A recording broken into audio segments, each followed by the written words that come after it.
भैया बोला जाएगा सुनिएगा इसका जाएगा उधर निकलते जाएगा।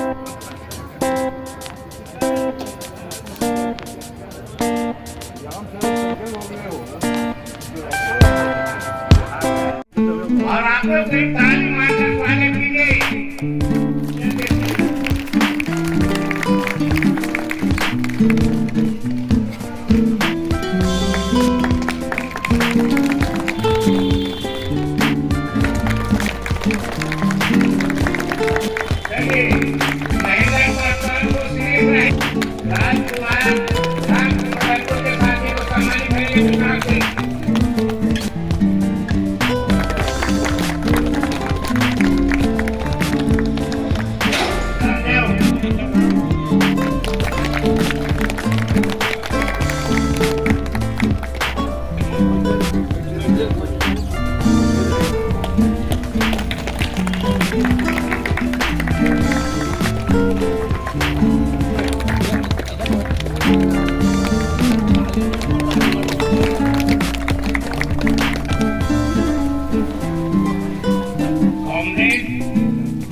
का नाम मैं प्रस्तावित करता हूँ।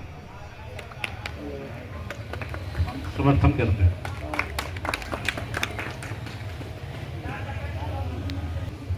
पहले मैं निवेदन करूंगा कि नागेश्वर बाबू मंच पर आ जाएं।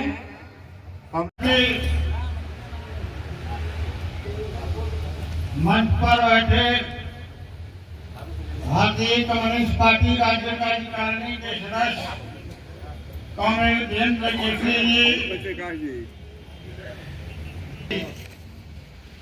और स्वतंत्र कुमार जी और देव ग्रुप के पुराने कांग्रेस नेता नवीन नगर के कांग्रेस अध्यक्ष जी और इस स्थापना दिवस के 100वीं वर्षगांठ के अवसर पर उपस्थित भाई और बहनों, आप तमाम साथी जानते हैं कि भारतीय कम्युनिस्ट पार्टी के स्थापना का आज 100 वर्ष पूरा हो रहा है, यानी पार्टी की उम्र 100 वर्ष हो गया। 100 वर्ष के हम गाथा व्याथा कुछ कहेंगे। इस परिस्थिति में भारतीय कम्युनिस्ट पार्टी की स्थापना हिंदुस्तान में हुआ, क्यों हुआ और इतने दिनों में क्या खोया और क्या पाया। सबसे पहले आप तमाम लोग को जानना चाहिए कि दुनिया के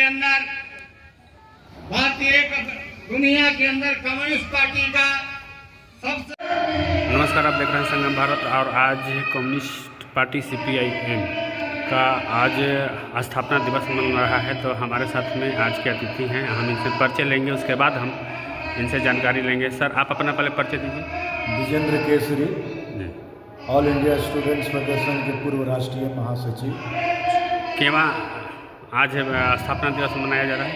यहाँ भारतीय कम्युनिस्ट पार्टी का 100वां वर्ष पूरा हुआ है। अच्छा। और इस अवसर पर ये शताब्दी वर्ष मनाया जा रहा है। जैसा कि विदित है, भाकपा की स्थापना कानपुर में 26 दिसंबर 1925 को हुई थी।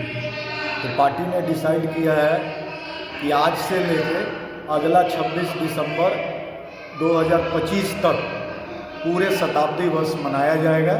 यह आयोजन देश भर के सभी जिला, अंचल और शाखाओं में मनाई जा रही है। कानपुर में भी एक केंद्रीकृत कार्यक्रम हो रहा है। इस कार्यक्रम के द्वारा हम अपने पुराने साथियों को, शहीद साथियों को, आंदोलनों में जो शहीद हुए उनको याद कर रहे हैं।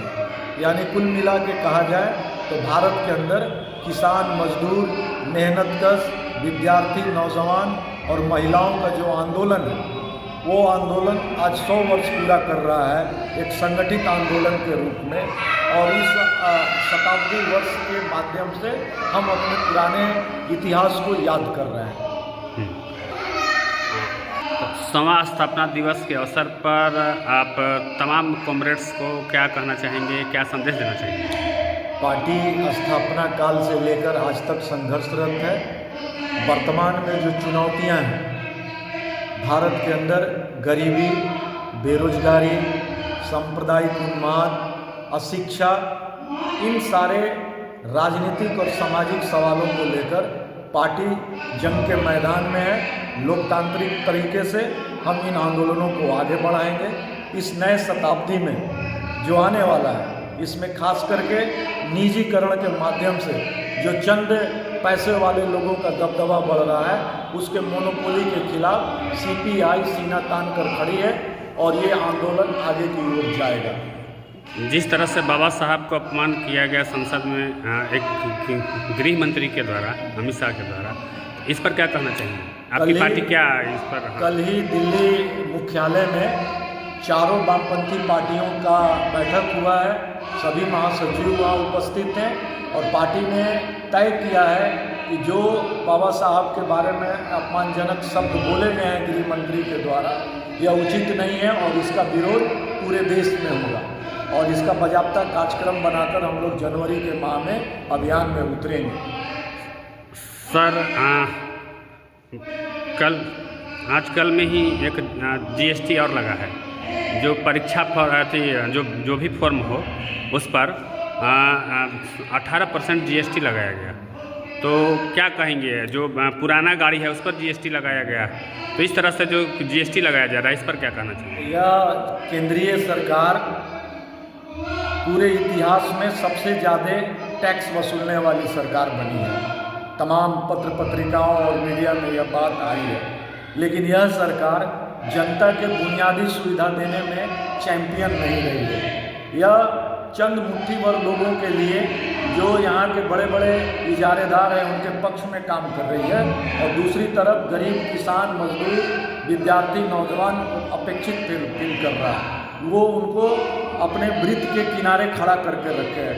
अभी तुरंत सरकार का एक आया, यूरिया जो पहले 50 किलो का होता था वो 45 किलो, अब फिर 40 किलो कर दिया गया, और यह पूरे देश में किसानों के बीच में वितरित किया जा रहा है। और दूसरी तरफ सरकार किसान सम्मान योजना भी चला रही है।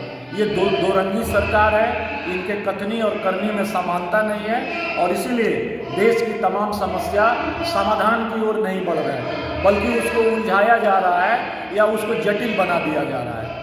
ऐसे में गरीबों का चूल्हा कैसे जलेगा सर? आपकी पार्टी गरीबों और शोषितों की है, और जिस तरह से जो जीएसटी लगा करके तमाम महंगाइयाँ हैं उसको लेकर के आखिर गरीबों का कैसे चूल्हा जलेगा? सरकार जीएसटी के प्रति, इसके वसूली के प्रति ईमानदार नहीं है।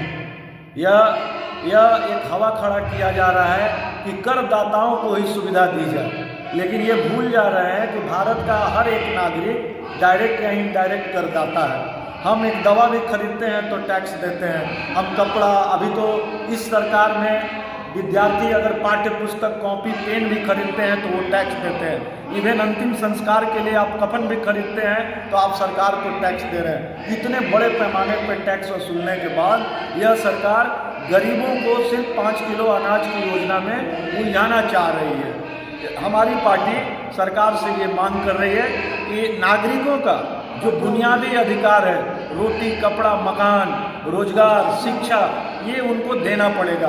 और यही हमारा लोकतांत्रिक प्रक्रिया में लड़ाई है।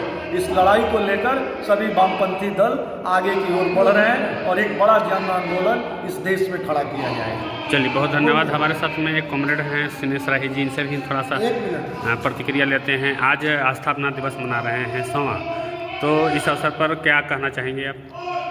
पार्टी की जो स्थापना दिवस आज 100वीं वर्षगांठ मनाई जा रही है, हम आगे चलकर के इसकी समीक्षा करेंगे कि हमने 100 साल में क्या खोया और क्या पाया, और इस समीक्षा के बाद हम चरणबद्ध ढंग से पूंजीपतियों के खिलाफ, कारपोरेट घरानों के खिलाफ और जो वर्तमान में केंद्र सरकार है इसकी नीतियों के खिलाफ हम चरणबद्ध आंदोलन में जाएंगे।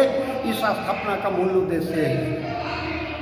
चलिए, ताकत का आजमाइश करेगा, वो सत्ता पर तो कब्जा नहीं कर लेगा, लेकिन पटेल साहब ने कहा कि हम मानते हैं, लेकिन वो जहाँ जेल में अगर कम्युनिस्ट लोग बंद है अंडरग्राउंड रह के चुनाव लड़ेगा, इसी को हम मानते हैं। हमको अंडरग्राउंड नहीं चुनाव लड़ना पड़ा। और पूरे देश में उस समय हम 30 सांसद जीते, 30 सांसद पार्लियामेंट में, और कांग्रेस सत्ता पक्ष में गया। हम विरोधी दल के नेता, ये विरोधी पार्टी हुए, सेकंड पार्टी भारतीय कम्युनिस्ट पार्टी, सीपीएम का बंटवारा नहीं था। 64 रकम हिंदुस्तान के राष्ट्रीय पार्टी के साथ साथ हमने पार्लियामेंट का विपक्ष की पार्टी रहे। ये आजादी के बाद हमने लड़ाई लड़ा और किया। उतना ही नहीं, जब सत्ता में है, जब पार्लियामेंट में जीत के गए तो वहां भी आंदोलन किया। नेहरू जी से कहा कि आपको हमारी प्रस्ताव मानना पड़ेगा, आप जमींदारों की जिम्मेदारी कब खत्म करते हैं, उसका प्रस्ताव तो पहले से चल ही रहा था। और 1956 में वो जमींदारी जो है खत्म करने का घोषणा पंडित नेहरू को करना पड़ा और 56 में जमींदारी चली गई। लेकिन कोई सीमा निर्धारित नहीं हुआ। हजारों हजार एकड़ जमीन आगे मराठी बागे रखे गए, राजा महाराजाओं की वसीयत खत्म की गई। तो उस समय खत्म तो किया गया, लेकिन कहा कि इनको कुछ मिलना नहीं चाहिए। तो नेहरू जी ने कहा राजा लोग हैं, अगर सब जमीन छीन लिया जाएगा, खाएगा क्या, मर जाएगा, तब क्या होगा? 50,000 रुपया पीवी पर इनको देना पड़ेगा। तो एक बजट के बराबर राजाओं को उसके बाद भी पैसा मिलता रहा, उसके बाद भी मिलता रहा। जमींदारी जाने के बाद कितना जमीन बच गया जो रखेगा, इसका भी सीमा निर्धारित नहीं हुआ। इस लड़ाई को कम्युनिस्ट पार्टी ने लड़ा। आगे जाकर के लड़ाई को लड़ते हुए हमने 1971 में आंदोलन किया, जमीन आंदोलन। और उस समय इंदिरा गांधी प्राइम मिनिस्टर थी, सरकार अल्पमत में आ गई थे। 3 शर्त है। और कौन सी शर्त है? पहला शर्त है कि हिंदुस्तान में जमींदारी जाने के बाद हर किसान कितना जमीन रखेगा उसका सीमा निर्धारण कर दिया जाए। तो एक ही कैटेगरी का सीमा निर्धारण तो नहीं हुआ, लेकिन 6 कैटेगरी में हुआ, 6 नंबर में हुआ। पहला नंबर में है कि जहाँ नहर लगता है वो 15 एकड़ जमीन एक परिवार रखेगा। परिवार का मतलब जानते ही है, औरत मर्द 2-3 बाल बच्चे जो भी हो। और जहाँ नहर नहीं लगता है, थोड़ा कमी होती है तो 17 एकड़ का बिल्कुल नहर बना हुआ है काम। इसी के रास्ते पर कम्युनिस्ट पार्टी ने हिंदुस्तान के अंदर आंदोलन चलाता है।